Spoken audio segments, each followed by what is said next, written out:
Hello, what you're about to see is a 30-minute show produced by Rogers Television about 20 years ago. It's part of Gander's history. Have a look. Hello, ladies and gentlemen. Welcome to Milepost 213. Milepost 213 is a program engendered to bring you the history of Gander through a series of video interviews with the people who made history and who helped make the history of Gander. The Goodyear name is one of the most respected names in Newfoundland, and one well known in Gander. Tonight my guests are Clarice and Joe Goodyear. We're going to start to try to find out how the Goodyear name became so involved with the history of Gander. And to do that we have to go back to a little town called Ladle Cove. Joe, could you take us back to your grandfather Josiah? Yes. My grandfather was born in Ladle Cove and lived in Ladle Cove, married in Ladle Cove, and raised a family of 6 sons and a daughter. And the sons fished and with him and went to the ice fields for a seal hunt. But his wife, my grandmother, Grandma Goodyear we called her, Louisa Welland she was, she could see no future for the family in Ladle Cove. And she was always trying to find some place they could move.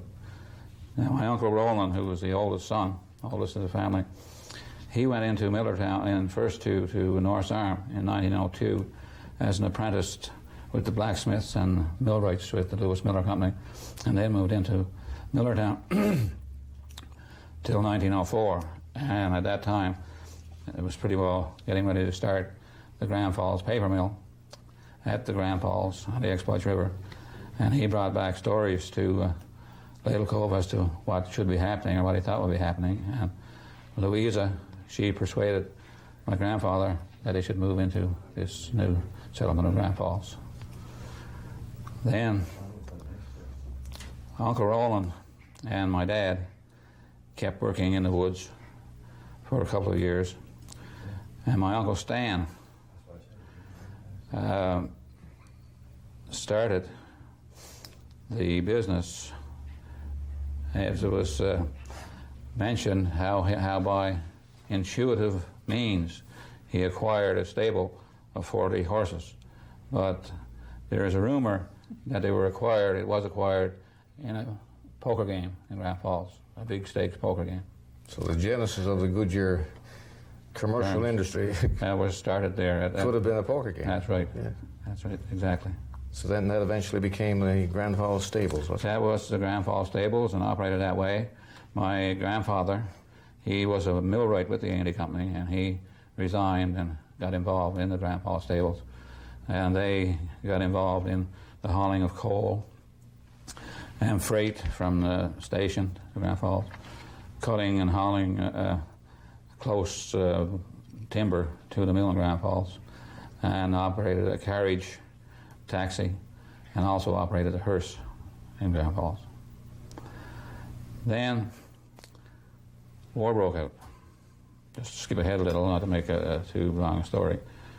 And Uncle Roland, being the oldest, stayed at home to help operate the stables with my grandfather.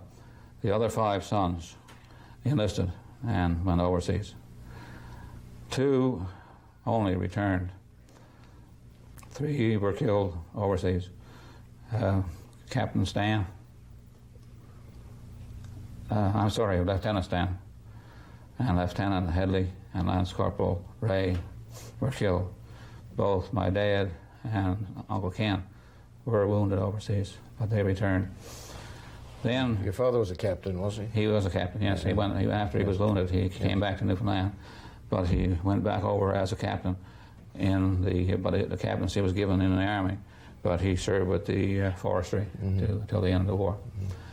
Then after, in 1917, 1918, they started the company. They got the company organized with equal shares between the 4, my dad, my grandfather, Uncle Roland, and Uncle Ken, and it became known as J. Goodyear & Sons, which went on to being involved in construction and all that sort of thing. There's an interesting story that I read about one of your uncles when your grandfather was recruiting in Grand Falls. And he was too young, the youngest one. Maybe you could tell us about that.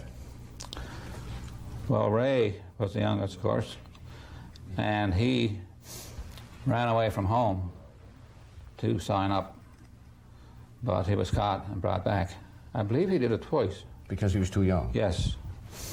And though he was still underage, there was a recruiting meeting held at the, well, it's actually a town hall now in Grand Falls, the same building. And at that time it served as a multi-purpose theater and all that sort of thing.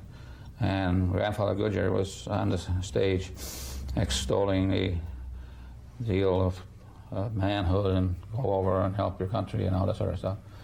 Ray was in the back of the building, and he stood up on a chair and said, "Can I go?" Yeah, it's a sad story, because here he was 18 years old, barely 18, and begging his father to go overseas. He was barely 18 when he was killed. Yeah.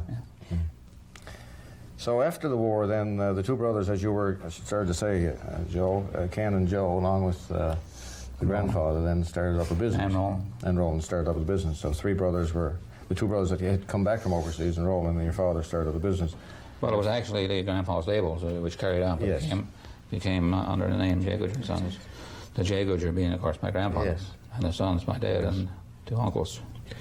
And they became involved with a lot of construction work, and I know it was interesting to read all of the things that they had done, and more than I had realized. I realized, of course, they had a construction company and so on, but maybe you could mention some of the construction projects that they did during those years. Yeah, and the earliest ones were Halls Bay Road, and I believe the Lowman Road, part of the Lowman Road, and part of the Deer Lake Highway to Corner Brook. And the Buckens Railroad, they constructed some of that. And to come up into Confederation years, they built the Loop Road from Hare Bay to Gander Bay in the 50s, started in the early 50s and ended in around 1960, 61. And also the road from Badger to Buckens and Millertown in the early 50s up till 57, 58. And of course there was a Gander connection in the sense that they built Grandy Avenue. That's fine. Forgot that one. Yes. Now, okay, we've got to that particular stage now, but let's try to find out how they got into the retail business, because I understand from what I've read and what you've told me that there was a big contract in Corner Brook coming up, or Deer Lake in that area, with regard to the woods operations, and they could see the need of retail stores. Yes, well, how they come to get to the Corner Brook area in itself is a little story. Although the brothers worked together on time, sometimes they branched off on their own. And my dad had a falling out with the A&D company. He was looking for more money for the wood they were delivering, and they wouldn't give him an extra 50 cents a cord. So Dad went to Corner Brook and talked to the new paper mill that was just being built, and they were starting to give out contracts to stockpile wood until they were ready to open. And came to an agreement, and so loaded horses and sleds and all the gear and went over, and they had a contract on Rocky Brook, just up the river, the Humber River from Deer Lake. And it was well named too. They had a lot of trouble driving wood on that brook. But my Uncle Roland went over and sized up the situation in Deer Lake, which was growing to be a little town. And at the time, construction was underway on the powerhouse at Deer Lake and the Humber Canal, which brings the water from Grand Lake down to the powerhouse. Thousands of men were being employed there. And Uncle Roland, he could see dollar signs. So he always was looked into the future. Uncle Roland did. He was always thinking about 10 miles ahead of his body, or 10 years ahead of himself. And he talked to the other two partners. By this time, my grandfather, no, he was still alive, but he wasn't too active in the firm. This was 1923 or 24 in Deer Lake. They decided to start a bakery and also a retail outfit, which was known as Goodyear Humber stores, because at that time the catchphrase was the hum on the Humber.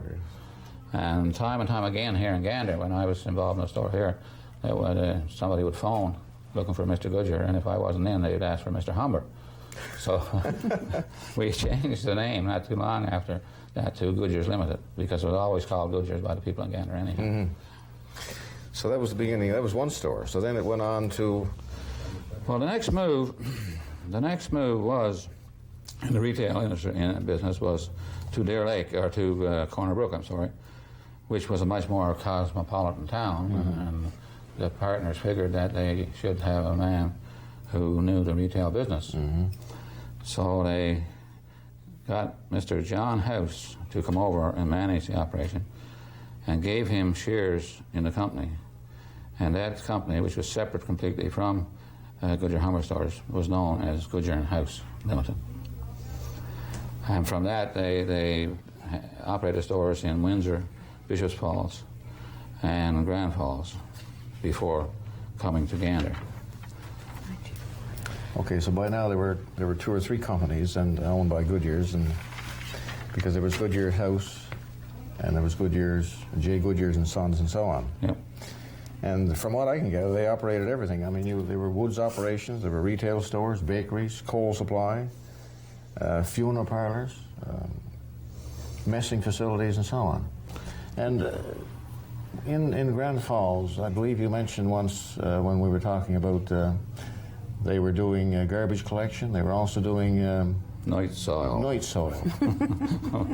Now, there was an interesting story you told me about the night soil. The night soil, for those who are not old enough to know what it might have been, was the contents from the chamber pots, etc., in the houses, because at that time there was no sewerage as such, hadn't been put in the Grand Falls. So we had these, I think we had 2 of them, metal 2-wheel wagons hauled by a horse, and 2 men who would go the back lanes in Grand Falls. Anybody knows the older Grand Falls, they have wide back lanes going down between them for delivering coal and also picking up the garbage and this night soil. And that was in a half a barrel with 2 handles, so the boys would take them and dump them up into this covered, with the cover open, of course, cart until it was full, and then they would take it down to the dump and dump it someplace down there. This night the back lanes weren't too smooth either. There was no pavement, and there was a few rocks around sticking up, and they were bouncing along with the cover of the wagon open, tipped back. And all of a sudden, the guy with the driver started reaching down behind them.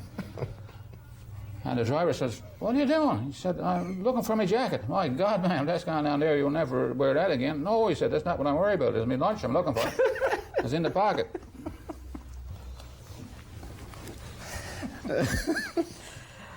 We assume that's true. As far as I know. Well, it's a good story. It's a good story anyway. Because we're trying to get the Goodyear connection to Gander, of course, in order to do that, we really want to go back to Ladle Cove and then to go to Grand Falls and Corner Brook and so on. And it's an interesting way in which they came to Gander, because, of course, they were operating many years before Gander even came into existence. And it's my understanding that there were men here operating in the Atlas Construction South Camps. And maybe we can show people where they were, the South Camps and the North Camps. Atlas Construction had South Camps here, which is south of the American side. And they had North Camps here, north of the Canadian side. And Belmont Construction was up there too, wasn't it? I think so, yeah. John? Mm-hmm. So these were all camps operated by Atlas Construction Company. Of course, there were, I've heard thousands, but at least there were many hundred men, and there could have been thousands, I guess. According to the contracts, there must have been thousands of people. And the men weren't, from what I can gather, altogether happy about the food that they were getting. Maybe you can take us back there and... Well, not so much the food per se, as the bread, which apparently was being shipped out from St. John's. And it wasn't arriving in too good a shape. Some of the men at the Atlas, working with the Atlas Company, had worked over in Deer Lake on the powerhouse and the canal. So they told the supers, if they wanted good bread, that Goodyear's over in Deer Lake, they had fantastic bread. And just to get them to come here and cook the bread, if they do it, they'd have the problems solved. Anyhow, that led into the issuing of a contract to Goodyear's, and I think it would probably be J. Goodyear and Son, it would be J. Goodyear and Son at that time, to fully operate the mess halls and feed the men at Gander, and that they did for a number of years. A story told to me was that the first year we did $2 million worth of business at the cookhouses, and in 1940-41, that was big business, and we lost money.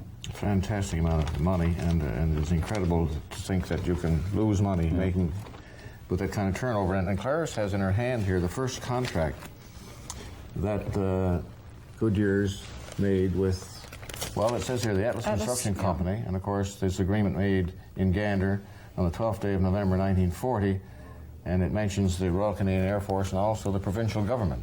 Mm-hmm. So Goodyear's came here really at the request and behest of the government and the RCF because of the fact that people were complaining about the bread that they were getting, which had been shipped in from St. John's. It's interesting.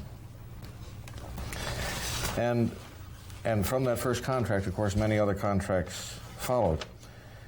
And maybe we could talk about one or two of the menus, because it's interesting. On that contract, Clarice, maybe you could mention or read off one of the menus, and we'll probably show it afterwards if we can get a shot of it. They were very specific in what they were requiring for food, and there was a workman's menu, and there was a staff house menu for the supervisors and stuff, I guess. A Newfoundlander. And then there's another one there. Called the next contract menu. talks about the Newfoundlanders menu. You don't have it on that one, do you? It's not on this one, but I think it's on the other one there. Anyway, but you talked about they talk about the Newfoundlanders menu and how much, but they were really specific. They, for instance, said in the morning for the workman's menu there would be rolled oats or farina, baked beans with pork and onions, bologna sausage, eggs, and one piece of bacon, fish and brews or hash, bread, and butterine, which I guess is the equivalent of our margarine, tea and coffee. And for instance, and on the other menu, they talked about apple juice and liver and bacon and kippers and sausage. We often think that perhaps the men in the staff house would have been just as happy with bologna as kipper, but I guess it's a matter of choice. And but they were really, really specific in what to serve and when to serve it. And fresh fruit, they had, for instance, I think one of them said you have tomatoes and lettuce at least once a week, that sort of thing. And and I guess they had to adhere to it. And then they also talked about how it was to be paid for. And I think because they were in more than one building, they were in several mess halls. And I think the people identified themselves by name and number when they came in, and that's how they tabulated how much they were doing there. You mentioned the prices that were charged for them. Yeah, some of the prices were... and this is the money, of course, that would be charged back. The Newfoundlanders menu, for instance, was 75 cents a day for 3 meals a day. But a transient would only pay 35 cents a meal. That was a meal. Yeah, a meal. Which would be a little more than, And then the mechanics and foremen would be paying $1.10 per day, excuse me. And the next one is $1.35. Yes, and then it goes to $1.35, and they talked about overtime, and they were really, really specific in what should be served and how it should be served. And when we think of that $2 million that Joe mentioned, and the price of those meals, I mean, it's a fantastic number of meals they had to be served to those people. Yeah. And I noticed in the contract, the first contract too, there's a clause there which says the general contractor agrees if the airport authorities permit to provide the subcontractor with a suitable building to be used for the sale of clothing and various articles necessary for the workmen and staff employed in the contract. Yeah. And also went on to say it is distinctly understood, however, that no spirituous liquor or beer shall Yes. be sold in this store or any other objectionable matter. And we were trying to think, well, what Well, would they we've be never been referring able to resolve that one. Well, and, no. and we have quite a few theories on what it might have been, but we've never. I've never talked to anybody of the staff, and we had. And I'm saying we, you know, but I didn't come to Gander until 1955, and but in talking to a lot of the staff who worked with Goodyear's for 50 years. A lot of this stuff they haven't been able to explain. They probably never ever saw it, or No. you know. No. And, But of course, one of the points of all this is that Goodyear's was the first company with any commercial establishment in Gander. Yes, yeah. And Yeah. when they, of course, then from there, when they got this contract, this clause in the contract where they could start up a store, then they went on from there, of course, right. Yeah. Goodyear's being the entrepreneurs as they were. Yes. And I noticed as well, when they started going, they shopped from, or the stores hours were from 9 to 9. Yes. And 6 days a week, as well as Sunday afternoons. Yes. And that's interesting because Yeah. recently, in the last few months, they've been talking about the shop closing Yeah. act. When I was reading that, I thought of the same thing. You know, what goes around comes around, sort of thing. And but I guess a lot of people couldn't shop during the week, so they opened on Sundays. No, I would say it was more to it than that. That was to keep them busy so they wouldn't get in any trouble. That's possible. That's possible too. Of course, the people in those days worked Oh, yeah. long hours, and I suppose, as you just said, if they were working from Monday to Saturday, Yes. when the heck were they going to go to the store and get anything? Because a lot of them were here single, Yeah. and if they wanted to buy a pair of socks or something, of course, I mean, they'd have to get it on Sunday most of the Yeah. time. Because those were the days when extensive building was going on in this town. Like, I called a gentleman who lives in Carmenville to verify some of the things here, and he worked on some of the buildings, and at that time he worked with. They worked on the post office and the old Army Administration building, and they built a school, and that, you know, so he said that there was a lot of building happening at that time. So they probably went 24 hours a day. Yes. And when they opened the stores, there were no paved roads, obviously, from what one of the reports said, because Jack Pinson, when he was being interviewed as Jack Pinson Sr., Yes. mentioned something about Sweeping the floor. sweeping, and we'll Yes. say sweeping in very general terms, but maybe you could tell us what Well, he said. do you want to tell that, or No, do you you want go me to ahead. do it? I better sweep than I am. Jack told me of this a few years ago when we were doing a little bit of research, and he came here to work, I think it was in 1940, and he came here from Millertown. And I'm assuming that he was invited to come here by Goodyear's because he was also from Ladle Cove.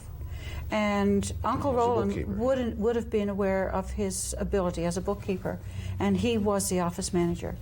And but he told me that the night he arrived, he was sent here, and the store was to open for the public the next morning.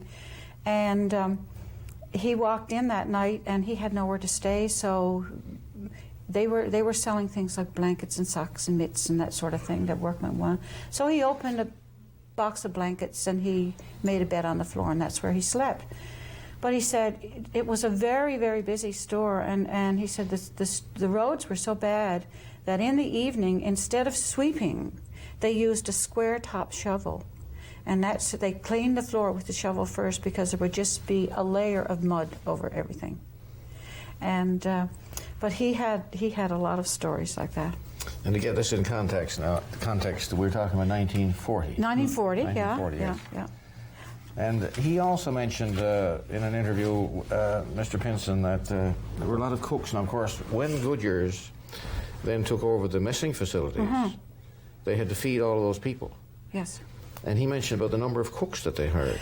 Yeah, and he was doing most of the hiring, and I guess we have to try and remember that they weren't operating out of one building. So in 1 year, he hired 365 cooks. Yeah, incredible. And he sort of said, one a day. Now I would assume that some of those weren't terribly happy with what was happening, and they moved on somewhere else. But we have it on record that he did that. Yes, there were probably 50 or 60 cooks though working at the same time. Yes, Oh, yeah. and there would have been, yes. And, so the turnover would... Yeah, and there would have been senior cooks and many. junior cooks and canteen cooks and all of that sort of thing, you know. And to give people an idea of the massive amount of food that was being produced at that time and cooked, he mentioned about mustard as an example. Yeah, he said that the mustard would come in 45-gallon drums. And I guess it would come to a central depot or central building, and then the other cooks would come with a bucket or a pail, and they would take 2 gallons. 2 gallons at a time back to their kitchens, their mess halls. So there are all kinds of little tidbits of things like that people remember. And people, of course, familiar with the history of Gander, the old history of Gander, always see this old administration building, a beautiful building, really, the nicest building. And there was obviously, must have been a place in there where some of the people ate, and that was one of the places mentioned in one of your contracts, old contracts, that they were responsible for that place in there. Yeah, and in several, Joe and I suppose, have become the keepers of all of this, all of the papers, and it's almost like an archives in a sense. And I guess I'm the one who sort of keeps it straight and digs it up for people like you. But it mentions somewhere about officers and, like the kitchen or the dining room. They probably would have called it the dining room in the administration building. And it would have been a mess hall up on the Canadian side somewhere. Because those people, like, their menus were very different, and they had to have waiters, and they had to wear certain kinds of clothes and that sort of thing, So. Yes, I was just looking at your first record of employees, and I'll just mention a couple of them, and then we'll mention something about the contract before we conclude this first part. And in your record of employees, the first employees in Gander I have is R.H. Cornick, who was the manager. Yes. And then there was Mr. Lud Hodnott, who a lot of people, of course, in Gander are familiar with. We probably still remember, yeah. The late Mr. Gus Bailey, of course, Mr. Hodnott is dead as well. And Jack Pinson, who we were just referring to. Yeah. A Gordon King, who was not the Gordon King involved in the sports shop. A Stuart Rex and a Reg Collins. And these were the original employees, first employees. Yes.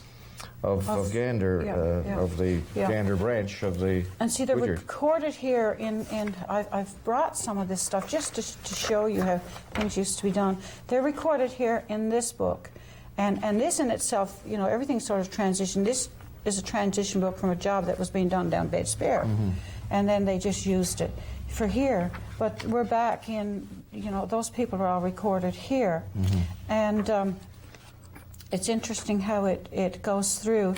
And you can sort of, as I was telling you earlier, you can sort of follow people's history right through the books that the records that we have at our house. Yes, we'll mention some of the names in a moment. But before we get to that, I just wanted to mention in the contracts as well, it was interesting to read that one of the contracts stipulated an escalation clause. Now, it's too bad when they negotiated Churchill Falls, and there was none of that. But yet, in these contracts, they had an escalation clause. In 1940. In every one of them I've read, there's an escalation clause in case the food went up. You could price.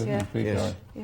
And also, they in a couple of them, they were very specific that things had to be on an equal par with what was available in St. John's and Grand Falls. Yes.